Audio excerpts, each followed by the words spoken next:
order to develop with Congress the cabinet-level Department of Homeland Security.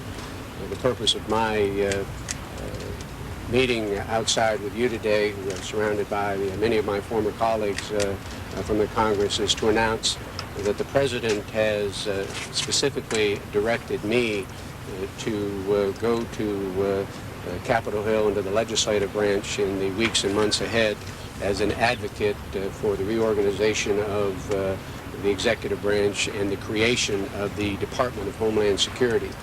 And I want to make one very important fundamental principle that the President has established and fought for and needs to be sustained during the testimony on the Hill.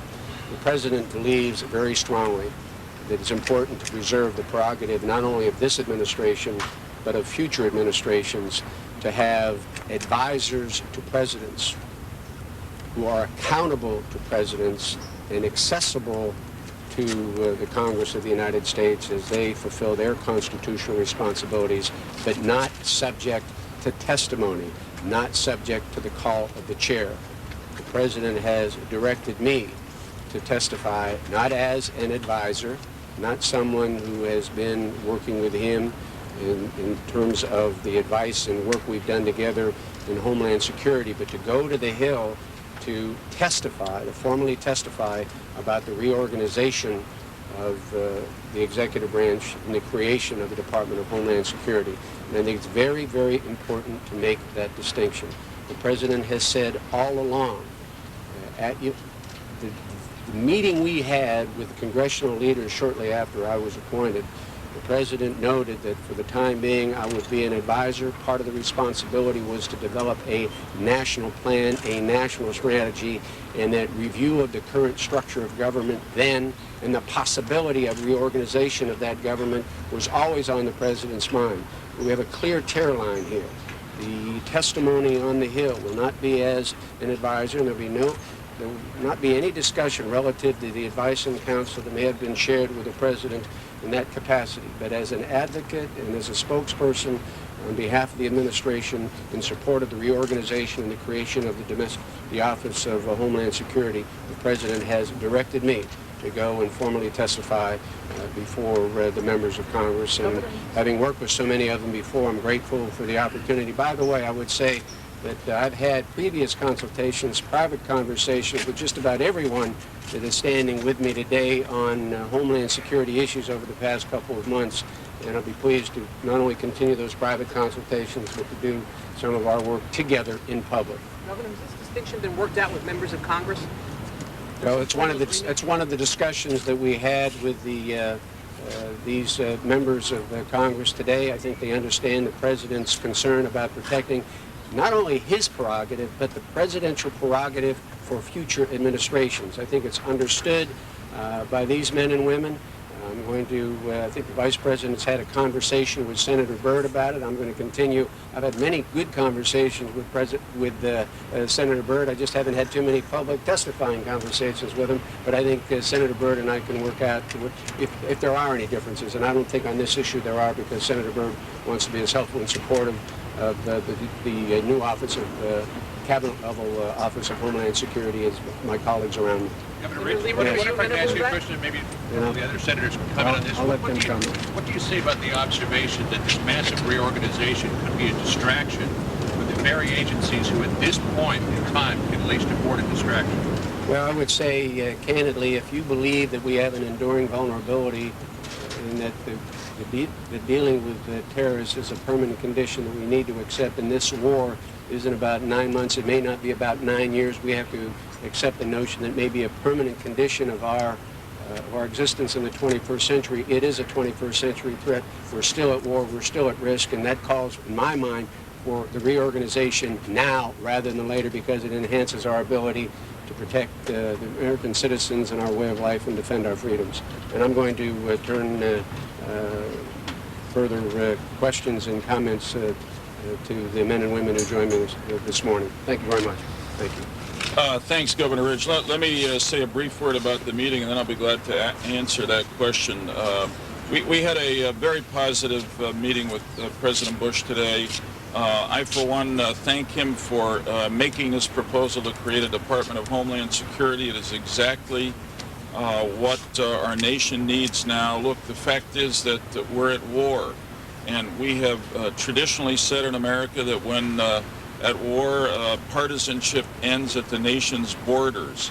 On September 11th, the terrorists brought war within our borders, and that calls each of us to cease our partisanship within our borders now as we defend against future terrorist attacks. And I think that's the spirit in which we now move forward together to create this Department of Homeland Security. We're not kidding ourselves. There's going to be some opposition, and it probably will be bureaucratic turf protection.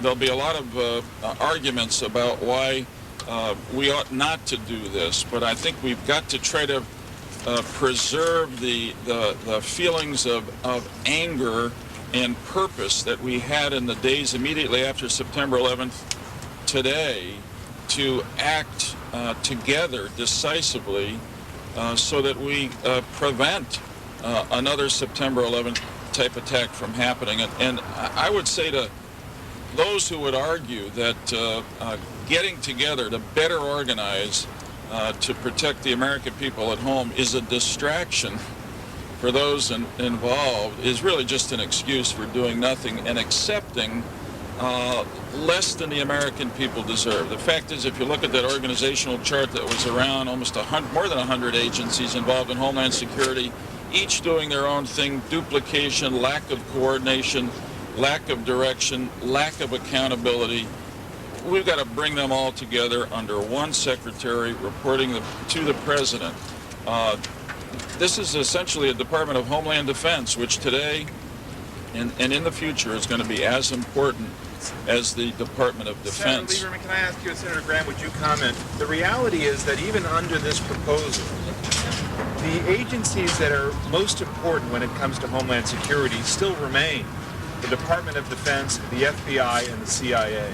They have nothing to do with this reorganization. So what will substantially change when you have those major, powerful, and resourceful agencies when it comes to Homeland Security not integrated into this process? Would you, Senator Lieberman, comment on Senator Graham? I'll take a first whack at that, and we did talk about that to some extent. Look, the intelligence agencies, law enforcement will be feeding into the Department of Homeland Security on a daily basis, and the department will be doing what apparently was not done well before September 11th, which was to coordinate all this information, put it together, and immediately advise the Secretary of Homeland Security and in turn the President. So I think we're putting together a structure. Now, Bob Graham made a proposal, which I yield to him to discuss, which we incorporated in the bill that we reported out of the Governmental Affairs Committee, that not only creates the Department of Homeland Security, but a statutory office of counterterrorism in the White House, which would coordinate not just the Homeland Security part, but the Department of Defense, Intelligence, FBI, etc. And the comparable proposal that the President has made at this point seems to be a little bit different. But I'm going to ask... Go ahead, Arlen. May I supplement what Senator Lieberman has said based on our Judiciary Committee hearings before yielding to Senator Graham? This new cabinet position is not only going to bring together agencies which deal directly with the terrorist threat, like Border Patrol and Coast Guard, the Federal Emergency, and Immigration, but there is going to be a coordination of analysis. What we have seen in the Judiciary Committee hearings yesterday was that the CIA and the FBI did not put the pieces together, and that if you put it all together, you had a veritable blueprint as to what might have happened, and with the distinct possibility that 9/11 could have been prevented.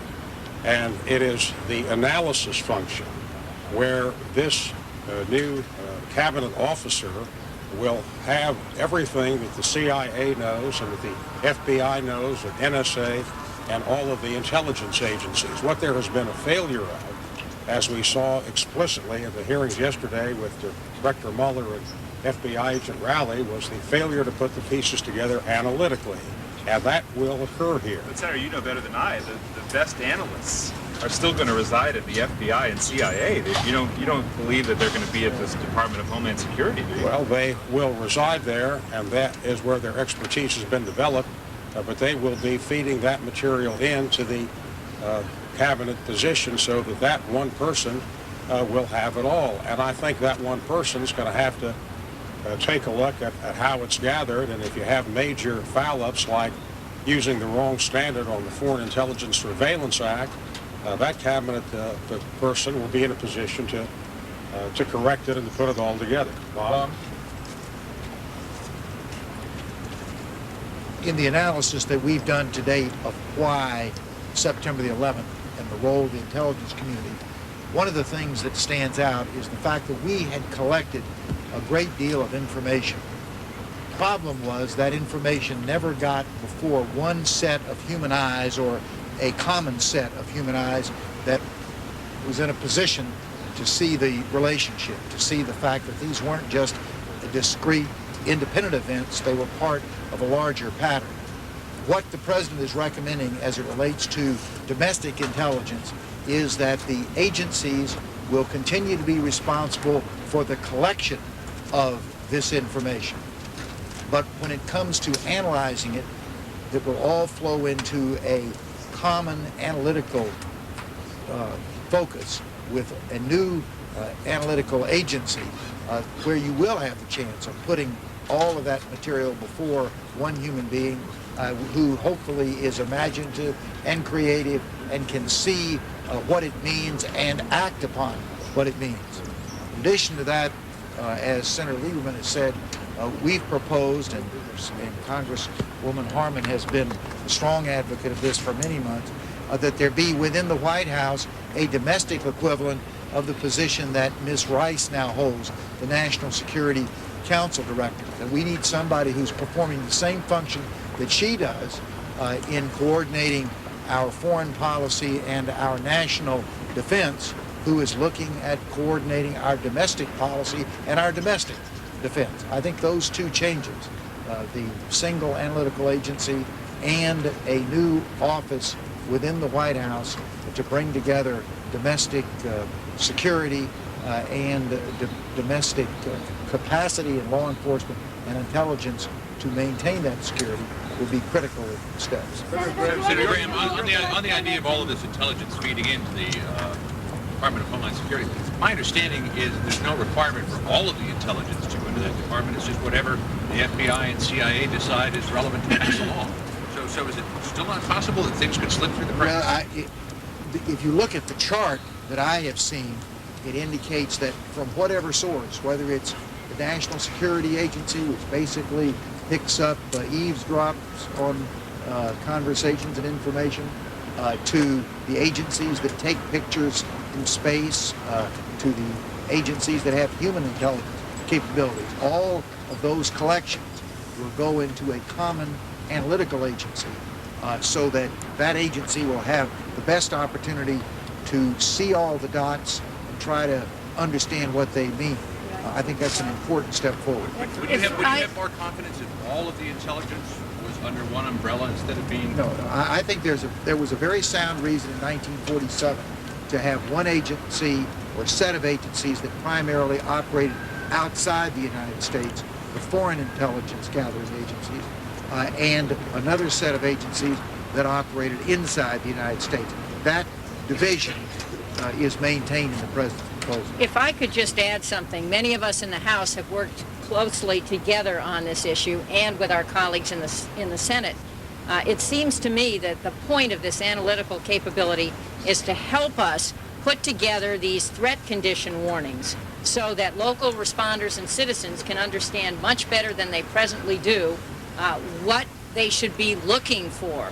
A huge problem has been that we've heard that the suspension bridges in California may be at risk, or the monuments in New York City may be at risk, and people don't know what to do. And I commend the President for trying to put an analytical capability in a bold, courageous new department, the biggest reorganization since the 40s, which we need in order to help citizens of this country get better prepared. Because if we panic, we're going to have unnecessary deaths. If we're organized and we plan for this the way we did with the civil defense drills in the 50s, which I am old enough to remember, we'll be better prepared. Just one other comment about this.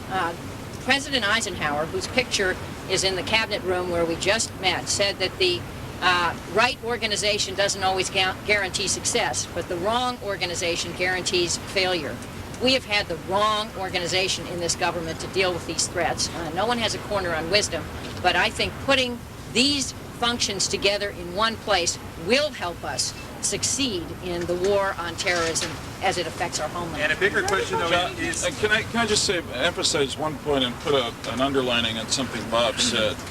And I hope that the Senate Governmental Affairs Committee and Government Reform in the House, which presumably will consider this, will take a look at this. In the bill we reported out, and I hope the folks at the White House will, there'll be, in the proposal from the White House, there clearly will be analysis of information coming in from intelligence and law enforcement through the Department of Homeland Security. There is a difference between the proposal of the President last night and our bill that's heading to the Senate now. On the question of the office within the White House, separate from the Secretary of Homeland Security. We have made that pursuant to Bob Graham's initial proposal, and I think Jane's and others in the House, a statutory office of counterterrorism in the White House with coordinating authority ongoing over the intelligence community and the FBI, but of course accountable directly to the President. And I think that's something I'm going to want to hear some more testimony on and urge the President and the White House to consider as we go forward on this, which would accomplish some of the questions that you're talking about. Senator Lieberman, is the bill that you reported out, is that going to be the template for this legislation creating this agency, or is it going to have to go back to the drawing board? Well, I mean, look, the good news is that the proposal that the President made yesterday is very similar to the bill that came out of the Senate Governmental Affairs Committee. My guess is, and this is a leadership decision, that we will want to at least hold a hearing or two in the context of the new proposal to air it out and give people a chance to be heard, and then enter into negotiations to put the two proposals together, which I don't think will be very difficult, certainly not from my point of view. I think the most important thing is to get this done quickly. We're going to face opposition, but we're together, and I think the burden of proof now has to be on anybody who would oppose the creation of a Department of Homeland Security. I mean, forgive me for, remember when the President spoke to the nation last fall, he said, either you're with us or you're with the terrorists, to people around the world. In some sense, we have to say that now to our colleagues in Congress and to those who work for the federal government and the various agencies. Let's get together. If we're not together, we're going to sustain vulnerability to terrorism and danger for the American people. And that we can't let that happen. Yeah, I'd like to jump in a second. The House is going to be having a hearing at 9:30 on Tuesday with the Thornberry-Harmon bill, which is a bill related to the Lieberman-Specter bill, which is related to the Hart-Rudman recommendations. There's not a person behind these mics who hasn't spent literally years on this whole issue of reorganization. This is not a new issue for us. We're all familiar with it. The White House has taken it one step further and taken all these bills that have come before Congress and now brought in the other elements that were not included, so there is one department that will deal with this. Just like Jane mentioned with President Eisenhower, he brought people in, just like President Bush is doing today, to say, what is the threat, what is our strategy, and how do we reorganize? And that's what we're doing. We're seeing a repetition of what happened 50 years ago, because we have a new threat, we have a new strategy, and we have to organize to deal with that. So you have people who are going to be working night and day to see that this happens as quickly as possible, because without the Thornberry bill and the Harmon bill and the other bills that we're seeing, without this reorganization suggested by the President, we are going to remain vulnerable. We are going to remain a nation that's at risk of not being able to combat terrorism effectively. And that was the purpose of this meeting. That's why we are getting together, Republicans and Democrats alike, House and Senate, to move forward with the President's proposal. How much of this opposition would come from Congress, given the sweeping nature of the change in the executive branch? How much does Congress have to reorganize itself, and what would that look like? Well, every commission which has recommended that the executive branch reorganize itself has also recommended that Congress reorganize itself. So it is a huge task, but we have to take these tasks in order. The first step is to pass the president's proposal. And you got to say, it took some pretty bold leadership for him to put this out and to knock heads together in the cabinet to put this proposal out there. Now we've got to do the same thing in Congress. He's laid it in our lap. And if we don't act quickly, as he's asked us to, then it's part of our responsibility. So we've got to overcome whatever turf protection, whatever parochial interest is there. The good news is, for more than a year or so, some of us have been working on this on a bipartisan basis in the House and the Senate. And so the group is together, and we are committed to doing whatever it takes to get it done this year. Thank you all.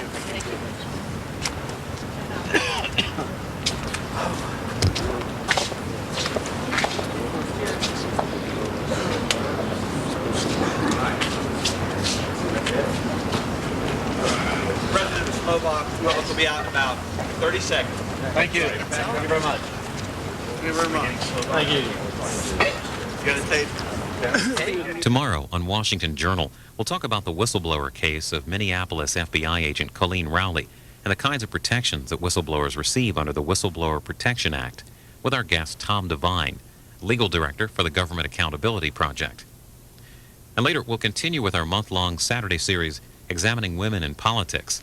We'll talk with Ruth Mandel, director of the Eagleton Institute of Politics at Rutgers University. She'll talk about those women who were elected to Congress from 1917 to 1972. On Sunday's Washington Journal, Washington Post White House correspondent Mike Allen